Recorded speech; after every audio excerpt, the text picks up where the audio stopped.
It's just pronounced Shields, right? Oh, wait, hold on one second.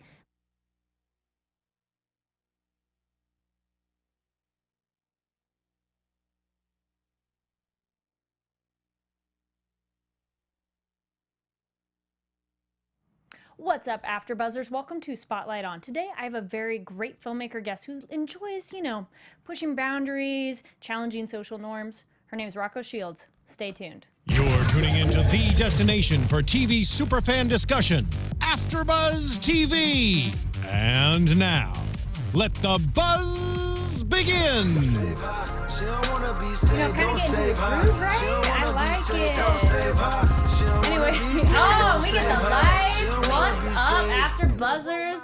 My name is Kari Lane. You can find me online at Kari D Lane. And today I'm joined by a very interesting filmmaker. Her name's Rocco Shields. Welcome, welcome. Thanks for having me. So, why this song?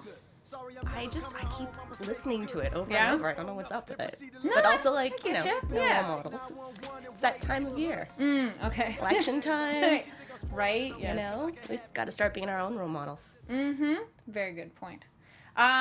So we're gonna go a little bit back, get a little bit into your history, because you were just here the other day to talk about your film specifically. So we'll be a little broader to start, and then we'll probably end up over there anyways, because that's kind of a big thing to talk about. So you went to UCSB and you were a film major, right? Absolutely. And what made you pick UCSB? It was actually kind of funny. I actually got into UCSB and some other schools that are pretty there, and I chose UCSB because it was close to my family, and my brother and my sister are younger than I, and I wanted to see them grow up. Aww. And the nuns at my high school got really upset because they're like, why would you pick the party school instead of this one other school? But it was like the best decision I ever made because it's a fantastic school, and it just had, that party mentality. In case you guys don't know, it's University of California, Santa Barbara. I feel sometimes people, if they're not within California, they're like, UC what? They might not know. But why did you pick film as a major? Did you go in picking it, or did you change later? Actually, it's really funny. I've always been drawn to the arts, and I love music. I was in a band for 7 years called Automatique. We played the Sunset Strip like every weekend. What genre? Rock. Were you guitar? Bass. Bass. I was Nice. the only girl in an all-guy band. Shout Rock out on. Automatique, yeah. And it was a lot of fun, and I played bass, and I just love the arts. And my family was very opinionated about an arts degree. And so, I considered drama, I considered music, and they're like, if you want to do that, you're not going to college, you're going to stay in LA, and you're going to, work your craft. And I said, okay, fine, film. And it was the best decision ever. Nice. And then, do you know if you had any sort of influence later on in your career being in Santa Barbara and being at the UCSB community, because Santa Barbara is a smaller town than Los Angeles for sure, and we want to talk about that a little bit. Well, let's see. UCSB was amazing because I did not learn at all how to operate a camera or to make anything or to make film, or there was no hands-on production at the time. It was all theory. So what I studied was the psychology of film and how films are crafted to invoke emotion. Like whether it's a horror film, it makes you scared, or if it's a drama, it makes you cry. There's a specific way it's pieced together and put together. It's the editing, the music, the sound. And by using all of those aesthetics, you can invoke emotion in a viewer. It's like a very powerful medium. And so that actually has led me into my passion, even now, creating these films that make a difference because... Sorry, I just came down with the plague. That's why we're sitting far back. I have emergency matzo ball soup right here. That's why I have gotten into this, because I see film as a powerful way to invoke emotion for viewers, and I think we all need a little bit more emotion these days.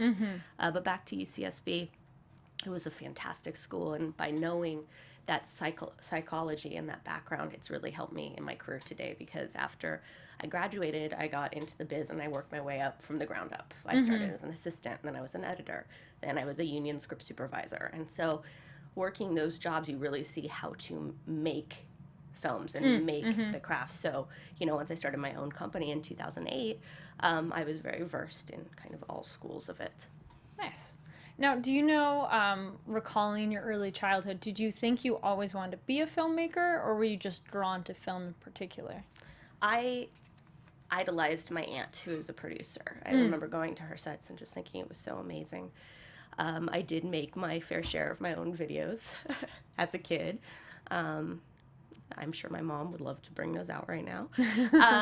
But I really have always been very passionate about telling a story.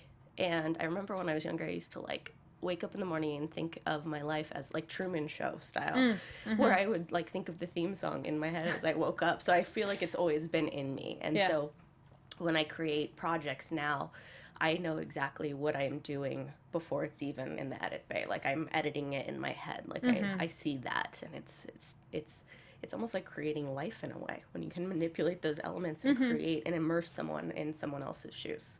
Do you feel you can think that way as well because you've now had the experience editing, so you have a concept of how to edit it while you're filming whatever it is? Yes, and script supervising. I mean, I worked on so many films with so many talented directors and TV. And, you know, just being able to break down a script and see all those elements and then, you know how they come together in the end and know that bigger picture, but knowing how to break it down, that really, really helped.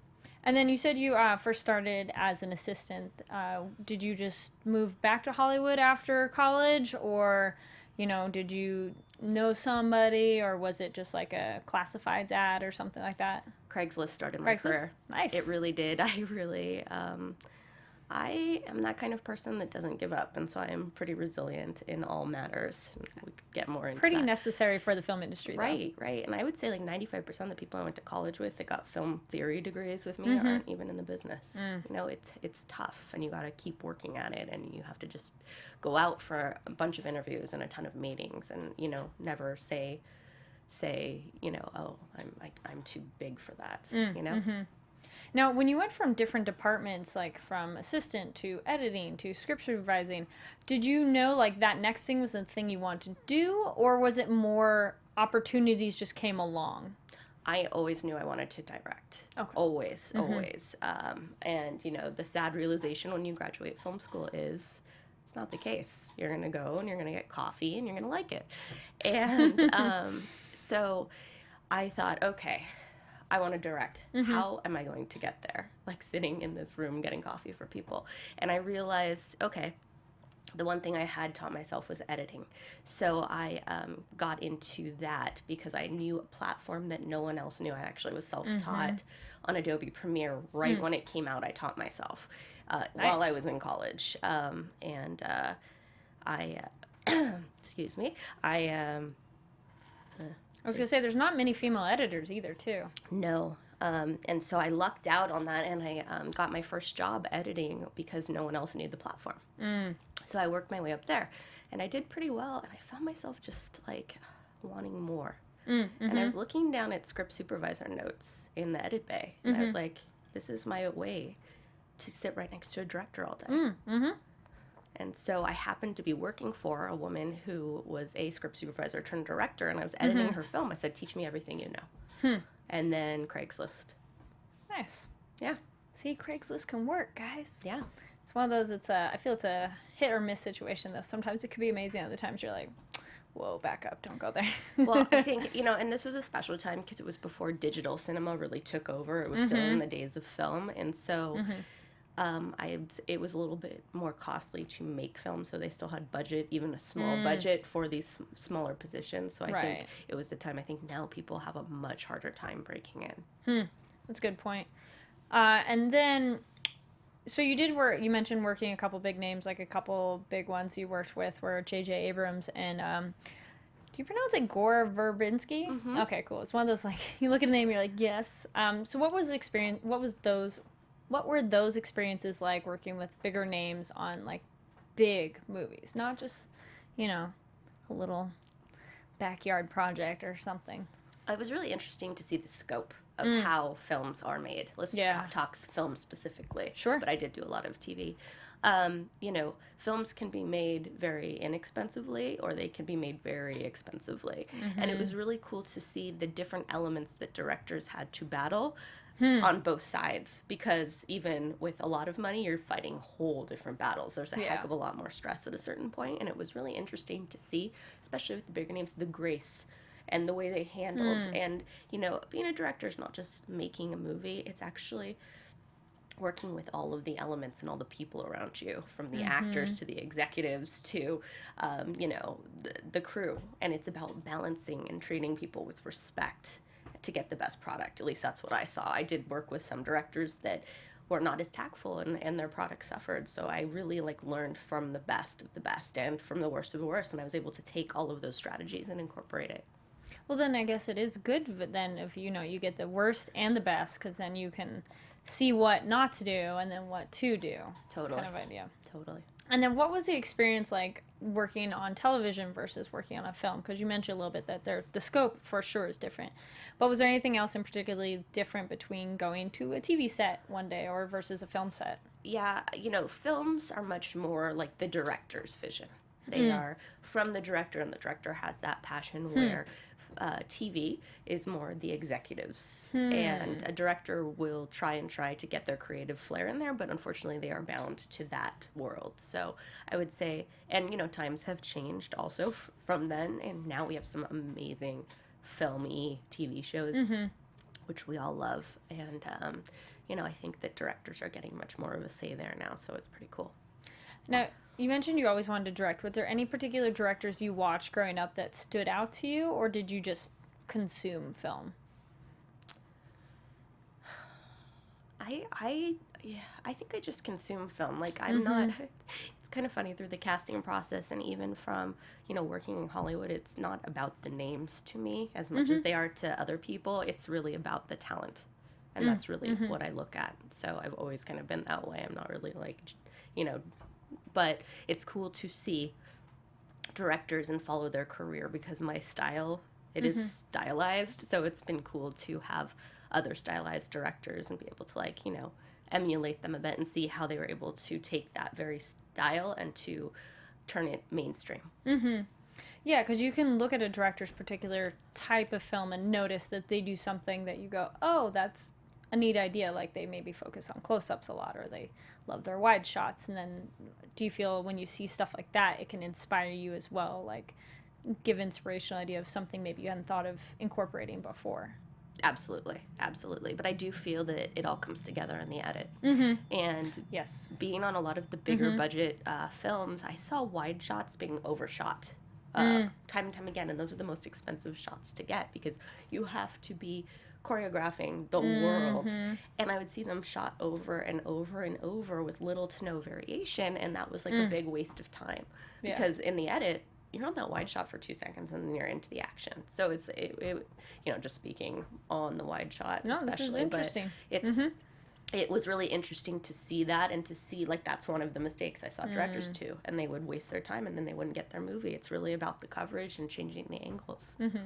So then going back to editing, do you feel now you can almost financially look at a project and think like, no, we really don't need to spend that much time on this, or no, we need more, you need more options, because there's never enough options? That's the producer in me. I'm also a producer. So yes, I can look at a script and be able to break it down based on budget. So I say, here's a script, tell me the budget level you were looking for before I even read it, because I don't want to envision. Like how to think yeah, of it. yeah, because you need to make it contained. Yeah. With the film Love Is All You Need, I was really hell-bent on having women play football, because I believe that we should have equality, and what men do, women should do. And every other producer tried to talk me out of it, because they're like, you could never achieve this. It's just too big. It's too expensive. I'm like, I know how to do it, and I will do it. And I did. I had a girl on my high school football team. Cool. And I don't remember the position she played, but it was one of those, I was like, yes. It's awesome. It was so cool to, because you're like, yeah, why not? Why can't you play that? So you mentioned earlier, and we'll jump ahead to like around 2007 or so, you launched Wingspan Pictures. What made you pick Wingspan? Wingspan was about taking flight and transformation, and that was truly a transformational company for me, because it was where I had to take a very steady job of script supervising and say, I'm going to jump into this. I'm going to start making my own content. And it's a very scary thing to do, especially when you have like the good insurance. And, you know, I think a lot of people are scared to like come out of their box. And I think when you look back on it all at the end, I think that a lot of people wish they had come out more often. And so that's something I've never regretted. every time I've done it.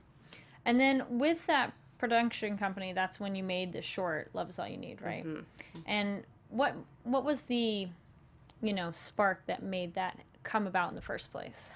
Well, I had seen this concept of this gay inversion done before. It's been done in plays, it's been done in other movies, actually, but it was never done correctly, in my opinion, where you could actually take a bigger idea and fit it into a bigger concept. Meaning, when bullying was all over the news in 2011, I watched this woman cry. She was a reporter. She could not understand why all of these kids that were 11-year-old were suddenly taking their lives because they were gay. And I was taken aback because, first of all, this has been going on for a long time. Like, kids have these feelings. They feel ostracized from their peers, and they go to a very tragic end.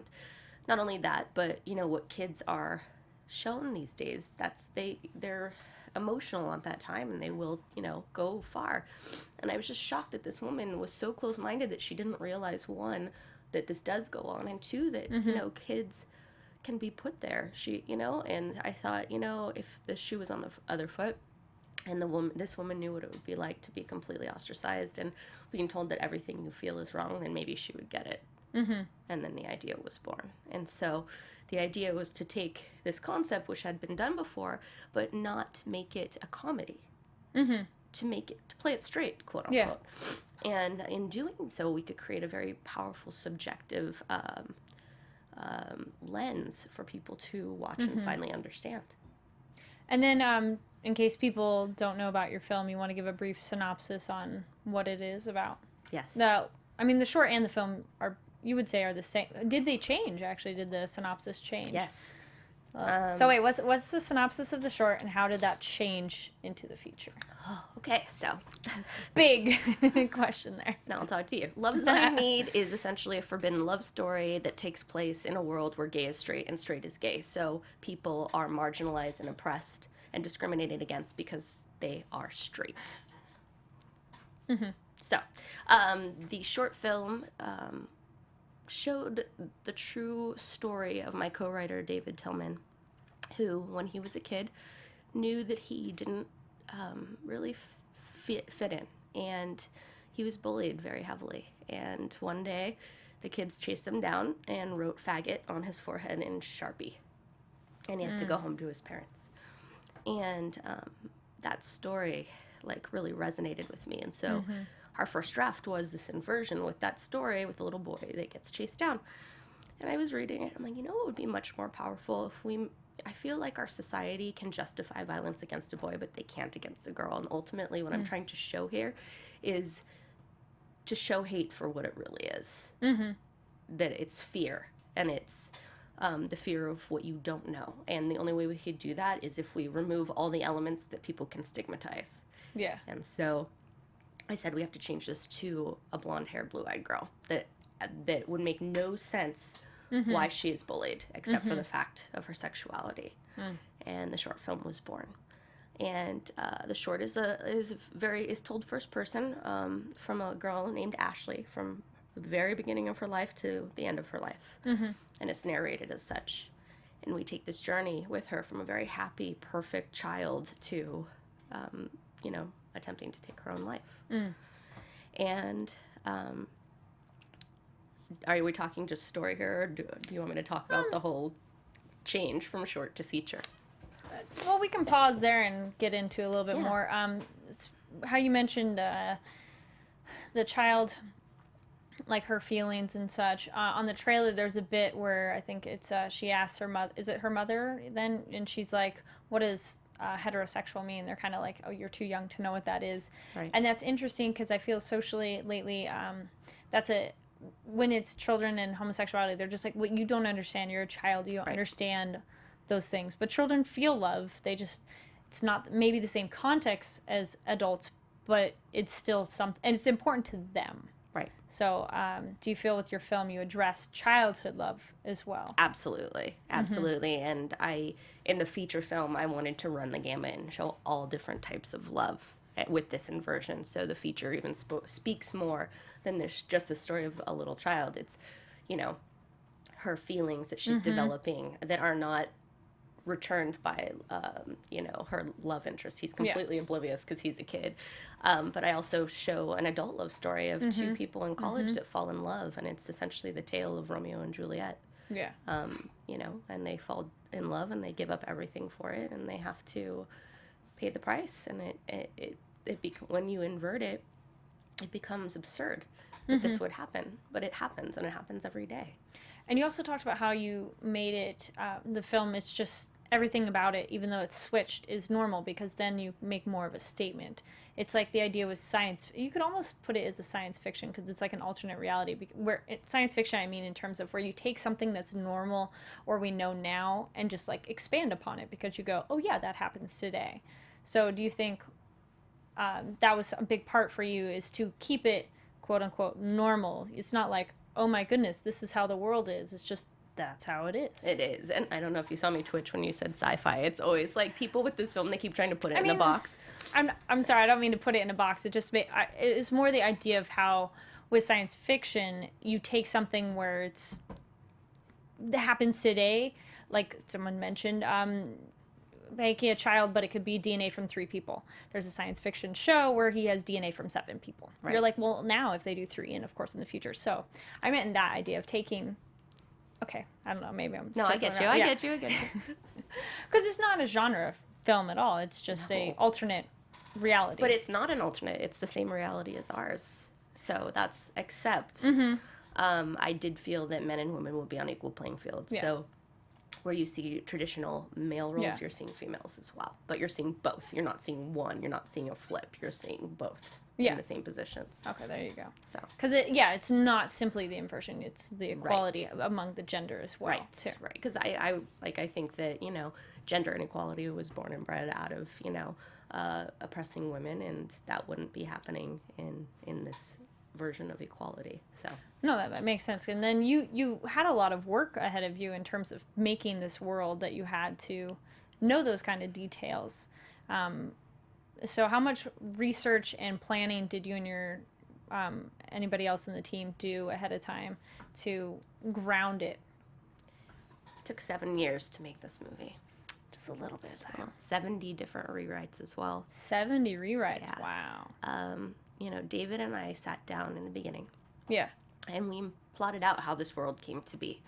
And I made my decisions as far as the rules that I would abide by in creating this. Because when you create this, you have to always play by a specific rule. Sure. So these rules are equality, no stereotypes. Because, you know, when you say, you know, gay is straight and straight is gay, people are like, oh, so there's rainbows in the sky and everyone's walking around flamboyantly and singing Broadway show tunes. I'm like, no, that's not what a gay world looks like. That's not what gay looks like to me. And so we traced back to a time where in society, this is actually true, where there was same-sex unions. And it was men and women only were to be together in the breeding season. This was actually, David says it much, much better because he's like the historian between us two. But he's like, one day it just clicked and he got into Greek mythology and he found, he's like, well, if this society was not destroyed in the Trojan War, our society could be like this. And so I was like, oh my goodness. So in the drafts of the film, especially the feature, we did a lot of toying with like really defining it and explaining it, and ultimately I scrapped it all. I said, you know what, this film is not about this inversion at all. It's about creating our world with this one thing flipped, and when you watch it and the more we try and explain it, the less the movie is about what it's supposed to be about, because the film was designed to create empathy and to explore prejudice in this new way and to create ultimately a dialogue for people to talk about, which they do when they see the movie. There's a lot to talk about. And my mission with it is not to create a sci-fi movie, but to create a very real look at our society, because I feel like we need to start looking in the mirror and questioning what we are doing. Well, because it takes something of switching things around for people to realize, oh, there's another option. Because if people just keep going the way there is, they don't even think like, oh, we could be a different way. Right. So having a film like yours where you show like, no, really, this is what it's like to be on the other side, then it helps people understand. It does. You've encountered a lot of instances like that, then yeah. Yeah. that's what's kept me going the 7 years is the response to the short and now the feature. And then with the short, though, I mean, you win awards, it goes viral, like, countless views. And so you get a lot of, bless you. I have a very funny sneeze, I am told. It's all right. Mine's super loud, so Okay, yours cool. is much have easier a to deal sneeze with. off right now. I know, right? Okay, No, go. mine's not right. I Okay. don't got one. And you get, online recognition from outlets checking it out. But then, I mean, that's one thing. The thing I found really interesting was how there was, the short is very convenient to show in schools, which is a great format because it's something that's short. You could show it in the classroom. So if people didn't know, this was, classrooms showed this short and it was a basis for discussion, which I think is great because then it is like, all right, now we can talk about it. But the thing I found fascinating is how in Florida and Kansas City there was like issues within those schools. Of course, Florida. No offense, Florida. But and talk about what you did because I think that's amazing. So please tell us about it. So, a lot of what I've done in my company is actually in the educational sector, making really cool educational videos for online consumption. And so through that, I've met an amazing assortment of educators worldwide. And, in creating my own projects, Love Is All You Need, of course, they like responded to it so favorably. Like, this is a perfect classroom tool because it's short enough and, like you said, short enough to show and then long enough to create a dialogue around in a class, 45-minute classroom time. This is perfect. And even I was talking to one of the major school districts here in LA, and they wanted to mandate it as curriculum. Wow. Across the board. That's awesome. I needed to make some tweaks to it because, there's some content in there. But the short film leaked on the internet. I don't know if you know that. It actually, leaked. So it actually, I didn't even know it was Unintentionally up. Got Unintentionally, online. Yes. While I was doing the film festival circuit. And Did you ever find out how it got leaked? Yes, I know exactly how it got leaked. But I had the choice to stop it and to come down on the people that leaked it. But then as the letters started coming in and the reception, and my friend Valerie calls me and she says, Rocco, I know you're probably freaking out right now, but let me tell you something. You cannot pay for this kind of press and you're changing the world. And what do you ultimately want? Do you want to make money from this short film or do you want to make your feature? I was like, I want to make this a feature because I'm seeing the change that's happening from just this short. Imagine what a feature film could do. Yeah. So I just let it go. So it's been pirated on so many different platforms. We can't even count how many views there are. I say conservatively 50 million, but it could be hundreds, 100,000 million, because it was put on Facebook and shared 1 million times. Yeah, and so those numbers aren't. There's no numbers there. Yeah. So. So it kind of came as a blessing in disguise. Yeah, and that's ultimately what led to the funding of the feature. So. Well, because then it's also, you could show anybody, look, this got a ton of views. It's getting, people are talking about it. It's not some concept people don't care about. So that's one of those, you could go to any.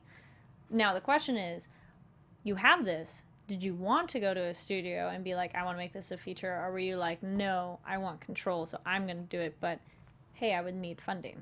Okay, well, wait, hold on. The teachers? Yes. Oh, yes. I'm sorry. Let's go back to that. Yes. Yeah. Because I want to answer that question, too, because I did have that choice, and it was, this whole process has always been do I keep my morals and my integrity, and do I continue to stand up for what's right, or do I sell out? And I have never sold out, and it's been a journey. So even after it was hailed an international educational tool, and I had kids sending me letters saying, hey, we showed your short film in my school and it stopped bullying. It stopped these kids from teasing me. I saw your short film in my school. I stopped cutting myself. I have all of these amazing testimonials. Yeah. One day, I'm on Facebook looking through the mail, and I got this frantic email from this gentleman named Jeremy Roden, and he was from Palatka, Florida. He says, I don't know why I'm contacting you, but I thought I would. I'm a teacher at Palatka High School, and I showed your short film because I thought it was an educational film, and I'm going to get fired for it. And I was like, what? I was like, tell me more. And he sent me a link to a PTA board meeting where hundreds of parents were there talking about my short film. And some of the quotes were, this was not a film about bullying. It is the militant sodomite agenda. I'm shaking my head. People who are just listening on iTunes. Oh my goodness. They called it Like, one woman said that, like, it was trying to poison the young and turn them gay. And do you know if any of these parents actually saw it as well? they did, because what happened was, like, a couple kids came home and they're like, oh, we saw this crazy shit movie. And then they saw it, and then they brought it to their pastor, and then they screened it for the entire congregation, which led all of these parishioners to go to the school board, and some of them were on the board, which is why he got fired, and that's a whole nother thing I uncovered there. And so to just see this and see it start to, like, take wind in this poor teacher. I mean, he was just trying to stop bullying at his school because, like, 4 fights had broken out just that week, and he wanted to make an example. I feel like good teachers step outside of the subjects they're taught, and they teach and do other things. Or at least do a warning first, not immediate firing. Or at least you could talk to him. I mean, that's a whole other issue with the school itself, but... Well, that's why it was crazy. And I was like, what is going on? And I'm like, I'm the face of a militant sodomite agenda. I have to go there and I have to save his job because I am, like, versed in education. I lecture at universities. Like, this is absurd. And this teacher is being bullied. And if I'm going to create a piece of work that's going to create this kind of pushback, I need to be there to defend it. So I cashed in on my frequent flyer miles. Went down to Palatka, and I made this kind of call to action video before I left, like, showing the PTA member me, and that, like, kind of went viral in this town, and so they freaked out that I was coming and immediately canceled and, like, pushed back the thing. So here I am in Palatka, not sure what to do with myself, because I got there and they canceled it because they were freaking. I was starting to bring, like, media, and I said, you know what? Let's just screen the film, and let's have a talk about it, and how about all these people that want to hear about the reason why I made it, they could be there and we could talk. And so I set up a screening at, like, an awesome facility, and I posted about it on Facebook, and then, like, within 1 hour, that facility called me and said, oh, we have to cancel. It's like, oh. What? And then I was like, okay, so I sent another venue posted on Facebook. That venue canceled, and then another, and then another. And I was like, what is going on? This is a small town. This is actually, I can tell. This is actually the last place the KKK was active. So there's, and literally you can see the black-white divide in this town. Like, the, that community is on one side of the town. Yeah. And I was like, this is absurd. So I finally got a bowling alley to host the screening. And it was the first open talk about being gay and being bullied ever in that town. Wow. And so it was incredible. And of course I filmed the whole thing. Because I just don't know, like, it's so funny how things always happen, and, you know, every pushback comes progress, and, you know, having that first open discussion changed people's lives, and I still talk to them to this day. And then, as I thought, you know, we were going to, everyone thought we were, like, making a lot of progress with gay rights, and even some people were like, is your film even relevant anymore? Why are you even... I said, no, it is. You're just, people have a blind eye to what is really going on, clearly, with this election. I'm like, see, told you. I've been saying this for 7 years. And I was cutting the film, and it was, like, 2014, so, let's see, it was right after we finished cutting. No, 2015. And another teacher got fired for showing the short film. And it was in Conway Springs. And I, again, intervened, started talking to them, and I threatened to go there and bring a huge, you know, show. And they immediately told this other teacher to hush up or else. So he had to completely shut down and not talk to any more press. And it was, like, national news, like, teacher fired for showing anti-bullying film. So... because that's one of those, if that headline alone, the school can't really argue, like, why you would do that. Right, and it was picked up all over CNN, everything, everywhere. Like, it was huge, major news, and they threatened him. And so he ended up, actually, this other teacher, Tom Lethe, he is a big supporter of my film. And ultimately, the stories of those two teachers are in the feature film. And the feature film is a lot like Crash, so we have, you know, several different storylines kind of coming together. And one is, I felt, you know, as I said, I touch on all kinds of love, whether it's young love or adult love, but also empathetic love, you know, because there's a teacher in the film that thought he would teach the kids kind of outside of the box, and the character is played by Jeremy Sisto, decides to change the play Romeo and Julio to Romeo and Juliet. And so the same thing happens to him that happened to the teachers that showed the short. So, well, then it's one of those, like, where you could take something that negatively happened and turn it into something positive in terms of showing it, be like, no, this happened. Right.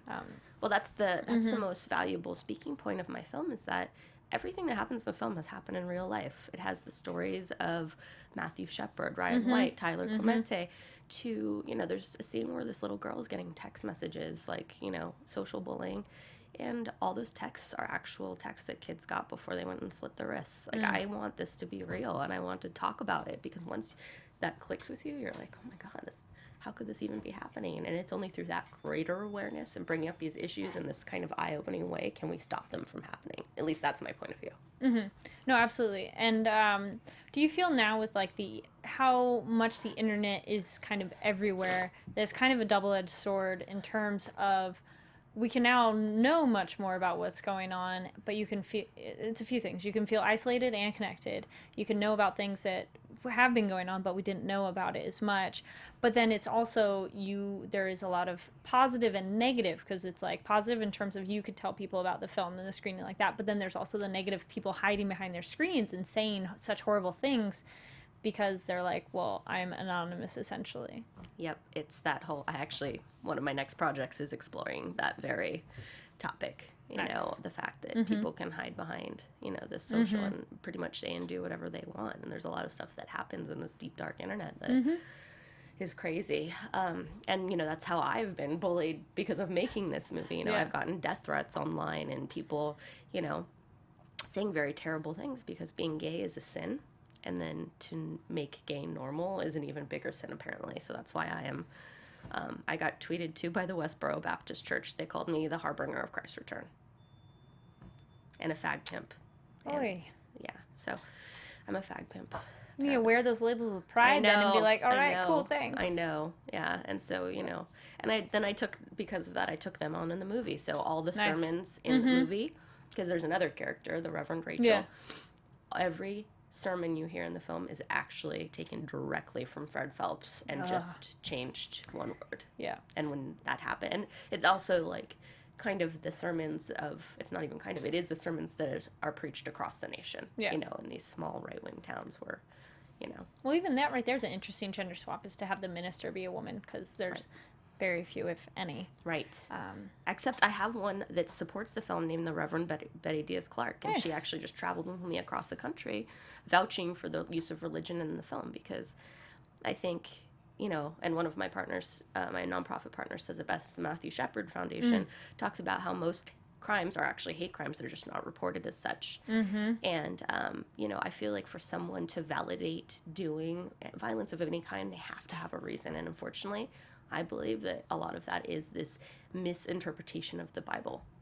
Because, I mean, God doesn't want us to kill each other. God didn't want us, neither did Jesus. And, you know, this misappropriation of the Bible to appropriate hate is, I think, the worst thing it can be. And I think those people need to kind of wake up. And so by flipping the script on even that, it becomes, again, this dialogue.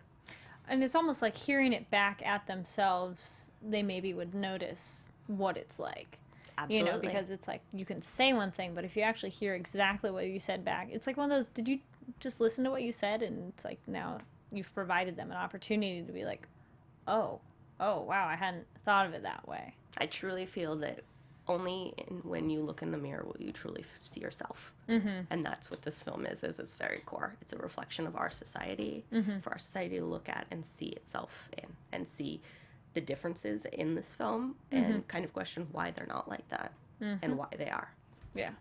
And then backing up to kind of film career-wise, in terms of, why did you rebrand your production company to it's Genius Produced?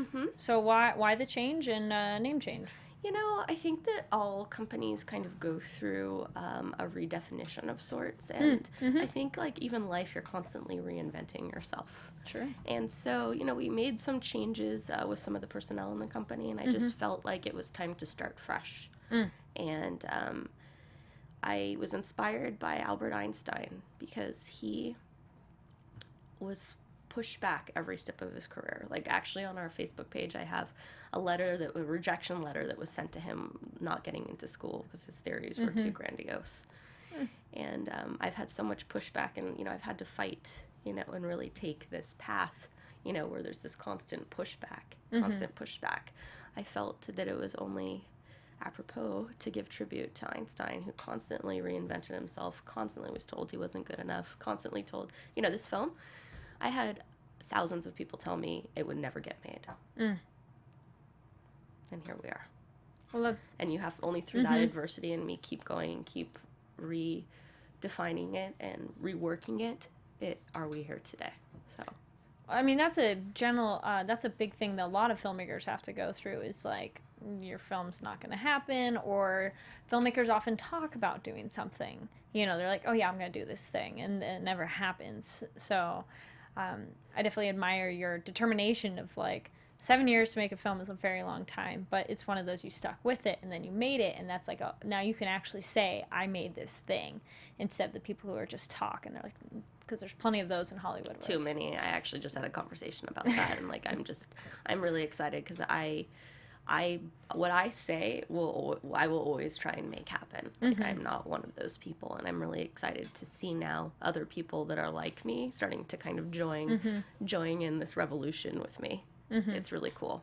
Do you feel with the internet, do you feel it's easier to get your content out there and make more content? Because, before film is just like with film, but now you can make digital media, and it's so much easier to make content and get it out to the world. Actually, it's a double-edged sword. Okay. Because, yes, it's easier to do it. Anyone could shoot a movie on their iPhone now. And since there's so much content, unfortunately, a lot of it gets passed over. A lot of people don't see it because there's just so much of it out there. And I have a lot of friends in the YouTube space. Like, my friends Bria and Chrissy just made a video today about, how they're, having problems, like, getting their things seen unless it's something like super hooky or super viral. And it's sad because there's so many artists out there that deserve to have their work seen. And I don't feel that people should have to work this hard and like, really, because you have to not just be an artist now, you have to be right and left brain, you have to be resilient, and you have to take pushback, and you have to take criticism, and it's tough. It's not for everyone, and the internet itself is hard critic, because for your short, I think it was the trailer, I was looking on YouTube, and I don't know why, but I read comments, and it's a waste of time, but it's fascinating too, fascinating study of people. I thought it was so bizarre that the one thing that people harked upon with the trailer was like, well, how do they make kids? How are babies made? I'm like, it's not the same way. Yeah, it was just funny. I'm like, this is just a trailer, and that's the one thing you guys are just like hooked on. I'm like, really? Or if you haven't even seen the movie, it's like, just shut up, go watch it, and then you can talk about that. It's like, they probably explained the movie, idiots. It's like, oh, I know. Just scrolling through, I love that just popped up so many times. You're like, really? Did you see any other interesting comments? It's hilarious. That one was the one that just, there's too many of them, and then I kind of stopped. But other people liked it, or other people did notice that it was the short, which I thought was great too. Yeah. Because people were like, oh wait, is this related to the short? And so then that's kind of cool to see the online community being aware of something and finding it again, because if they found it organically or not, then that's the problem. Since I let it go viral and it like literally got put on all these different handles, I don't have access to those 50 million people. So now I'm waiting to I'm trying to get to those people. So we're trying a variety of different videos in order to because I feel like once you see it and you make that connection, you're like, oh, that was the thing I saw. Yeah. We're still kind of trying to get to that audience. So there are some users though, they're like, yes, it's the same thing. Oh no, they're connected. Like, So a lot are, but it's like, how do I get back to those millions and millions of people? So we're working on it. Just have it it continues to spread, and it will. Yeah. Well, it's a matter of time before it makes someone really upset. So. Yes. And then I liked how you were talking about, is kind of a quote of, it's more than a movie, and it's a movement. Yes, it is. And on your one of your videos, a movement.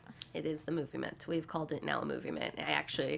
It is a movement because, let me tell you a story.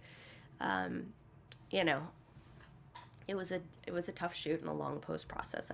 I screen tested this movie quite a bit to different audiences, because there are so many bigger themes. I wanted to make sure that the audiences that I wanted to hit, which is mainstream community, not so much the gay community, because it's like preaching to the choir, would be invested in all the characters.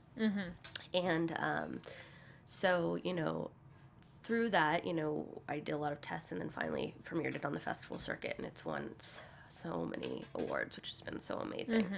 And it always blows my mind every time it happens. Like, I'll never lose my I will never ever think that I deserve anything. Like, I am always blown away when we get an accolade or anything. It's really cool. But the one thing that happened after our very first screening is this woman came and found me in this crowded bar up at Sin and Quest, and she's like, "Are you Rocco Shields?" She literally stopped me. I said, "Yes." She's like, "I had to come find you. My mother saw your world premiere last night, and she called me today for the first time in 20 years. She now, after seeing your film, understands what it's like to be me because I'm gay, and we haven't talked because of it. And now she wants to start and she has apologized." Blew my mind.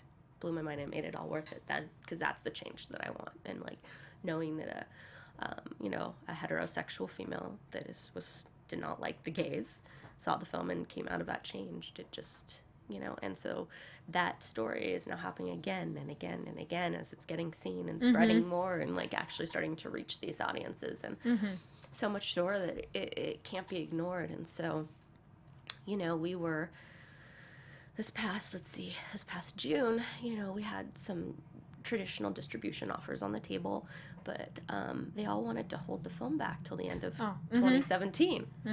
And I was like, gosh, this is more relevant than ever. I'm like, yeah, this has to happen now. And I happened to be in North Carolina showing the film to protest HB2, because I'm by default an activist now because of this movie, and happily so.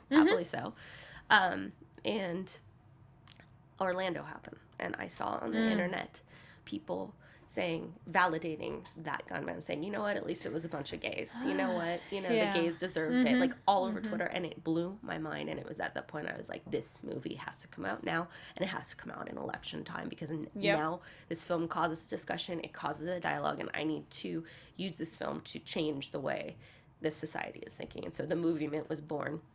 We decided to pull it from Hollywood and release it ourselves, and we it's really not been done this way before, where someone's essentially pulled it and distributed it themselves direct to the people. And it's been such a rewarding experience. And so we started this, we kicked it off partnering with 20 nonprofits, and I gave the distribution cut to all these 20 nonprofits. Oh, okay, nice.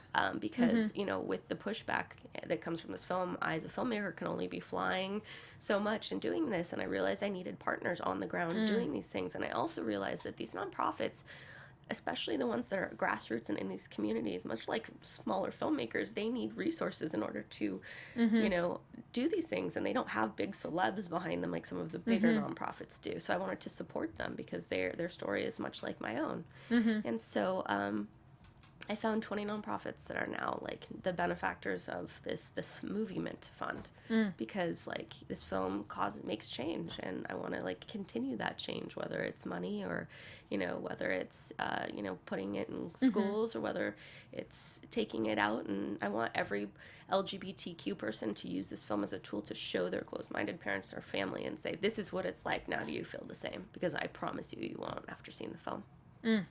Yeah, because that's the main starting point, is there needs to be a dialogue, because that's the problem, is if people think one way and then they don't even leave an option open to talk about it, or it's just they're like, nope, my way is the right way and that's it. And it's like, no, you need to be able to talk about it and try to understand the other side as well. And so I do think you definitely have made the right move of doing now, because with political climate, of course, it's it's not that these people weren't here before, but it's more just they've come out of the woodwork, if you will. And so it's you need to get that dialogue and discussion expanding, because otherwise people are just going to think the one way they think already and not even entertain the option of another world or another way of thinking.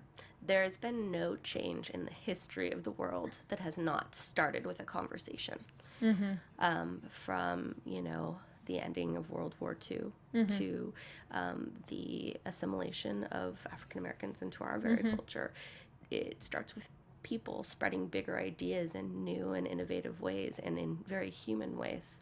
And this film, to me, as a filmmaker, is my way to do that for the LGBTQ community. And even if it just worked with that one woman up in Sin and Quest, I've done my job.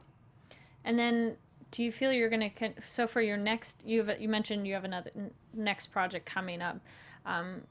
Do you feel then as a filmmaker you have an opportunity to create dialogue, create discussion, because movies are a thing, like everybody watches movies, you know, it's just such an easy way to get to people. Now, if what they do afterwards, that's a whole other story, but as a filmmaker, you're able to spread an idea much faster than if you just were like on a soapbox, kind of like, hey, listen to me. And that's why it's my mission to do it, and that's why I've seen this film transform people. How often do you get someone in the dark for 2 hours to literally make them feel and engage those elements and to basically think for them? You know, when you watch a movie, you're in a movie, but you're in that movie for a reason. There's a very deliberate manipulation of the elements to pull you in as a subjective viewer. This is going back to the film theory school, and this is why it was everything meant to be. And so I see that as a very, very powerful tool, and that's what I want to use to convey these bigger ideas. And now, right now, your film is available on iTunes, right? It's on iTunes, Google Play, and Amazon now, which is exciting. Yeah. So, guys, go to iTunes, Amazon, and Google to go check out the film Love Is All You Need. And then you mentioned, do you have any other details of what's up next? I mean, you're still obviously still doing a lot with Love Is All You Need. Well, I'm like a distribution company now, so this is really interesting. And I have an amazing team to support me, and even people that have kind of come on in this later stage after seeing the amazing things that this film has done, just kind of coming together to help me to spread this message and to ultimately take it to the people that need it is amazing. But aside from that, in the 7 years that it took to get this film finished, I wasn't just out there every single day, you know. Well, I was pretty much out there every single day trying to get people to help me and make it happen. But in my off time, I wrote 5 other films, and I have developed 2 other TV shows, and all of them have one common thread, and that is they are lensing issues that need to be talked about in very unique ways. And I believe that we could use this amazing tool of entertainment to engage people, and then while they're engaged, we could start to express bigger ideas. So, you know, I'm tackling some very interesting topics that are sure to make some people really excited and some people kind of upset. So I'm really excited to have Love Is All You Need as my first platform to kind of springboard to start really, you know, changing some minds out there. Well, best of luck on all those, because I mean, definitely with the success of your film right now, I bet anywhere you go, you could say like, hey, I made this other thing and look how big it is, and I have other ideas that people hopefully listen. No, they are starting to listen. Good. Like I said, I'm starting to meet some amazing people that are helping me make that happen, helping me use this as that platform, so I couldn't be more excited. Nice. Now, where can people find you online and find out more about the film besides where they can watch it? You could watch my life at Rocco Shields. Rocco Shields Instagram, Rocco Shields Facebook, Rocco Shields Twitter. I try and really, this life is constantly changing, and I have quite an interesting one, so it's being put out there and also on YouTube. So find me and share in it, because it's transforming.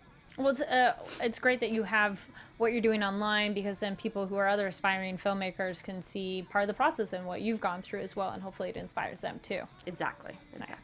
Wonderful. Well, thank you so much for talking about the film. It's been very exciting, and definitely it's a lot to chew on and more to discuss. So guys, reach out to her online if you want to talk more about the film, and you guys can find me online at Kari D. Lane, and that's KARIDLANE.